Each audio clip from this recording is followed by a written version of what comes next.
Welcome to Thursday Thoughts, and yes, I made it. I made it to the top of Double Peak here in San Marcos, and it was just 5 weeks ago that I was walking out of the hospital. God healed me in 5 days from COVID double pneumonia, and I've been trying to stretch out my lungs to get them back to where they were before. And when I tried to hike up to the top here a couple weeks ago, I couldn't do it. I only made it halfway up. But today I was able to make it all the way up, and here was the key. I had to slow down. The first time I tried it, I was trying to speed walk the way I normally did. And before any of you guys are like overly impressed, some of you guys got the wrong impression. Oh, I'm not one of you guys that's like really good at exercising and you're starting all the way down at the bottom of Double Peak. No. I want to be very, integrous here and let you know I parked at the lot that's halfway up. Like it's less than a mile to get up here. So just to clarify that, but I still made it up because I went slow. And that's kind of what I want to talk to you about today. Today's reading in 2 John. It's just a really short letter from John to the church. And at the he's talking through some difficult things. He's talking through how he said, this is your command, that you love one another. This is not a new command, but you are called to love one another. And he said, and you got to watch out for those that are pretending, those that aren't teaching the truth. And there's so many more things that I want to talk to you about, he says at the end of this short letter. But he says, I don't want to do it with pen and paper. I want to do it in person. I want to look you in the eyes. And so he's saying, I'm going to slow down, even though there's some really important things. I'm going to take the journey to talk to you in person, to see you face to face. And I was just thinking about that because I may have hiked up to the top of Double Peak today and made an accomplishment, but I royally messed up recently when I tried to talk to my wife about something right before work. You know, there's really good times to talk with your spouse about stuff, and there's really bad times. Never talk finances after 10 p.m.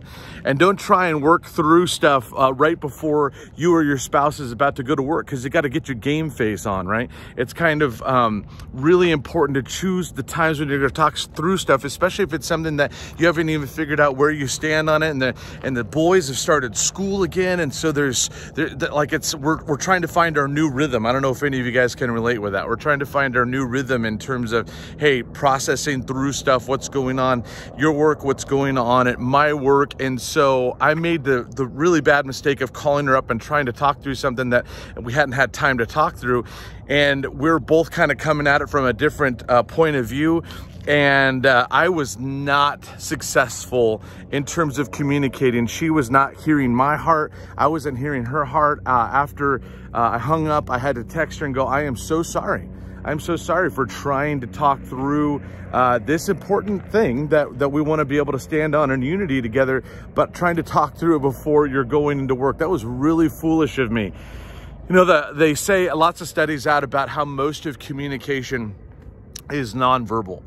And so, like, if I was to go like this and just begin to talk to you about how important it is that we slow down in what we're saying and what we're doing, you can hear my voice, but you can't see my facial expressions. You can't see my gestures.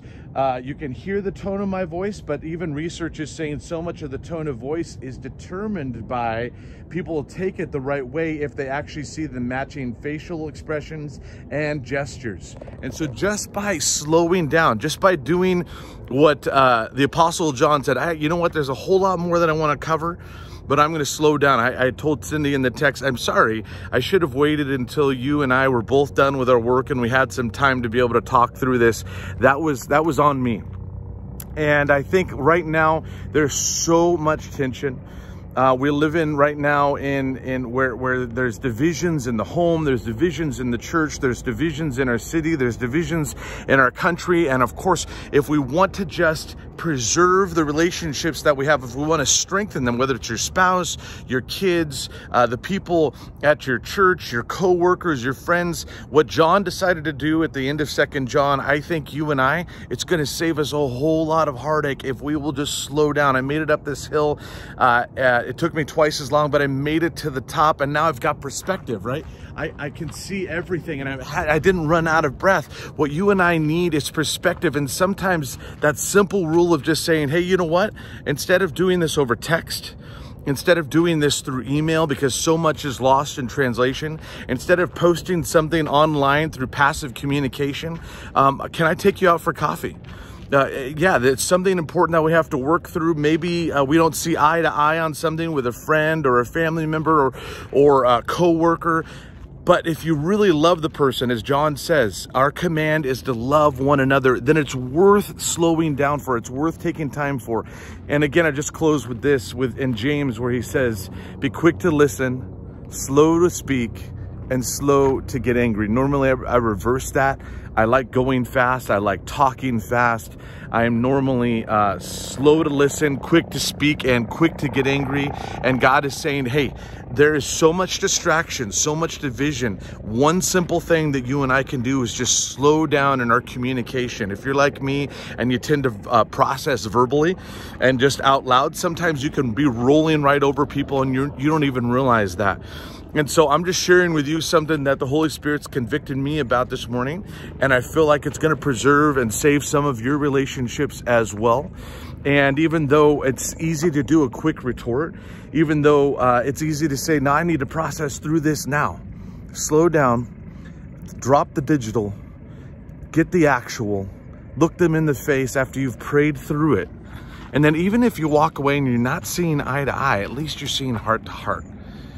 And that's carrying out the command that John tells us about in 2 John, where we are commanded to love one another. So let's slow down, listen to each other, be quick to listen, slow to speak, slow to get angry.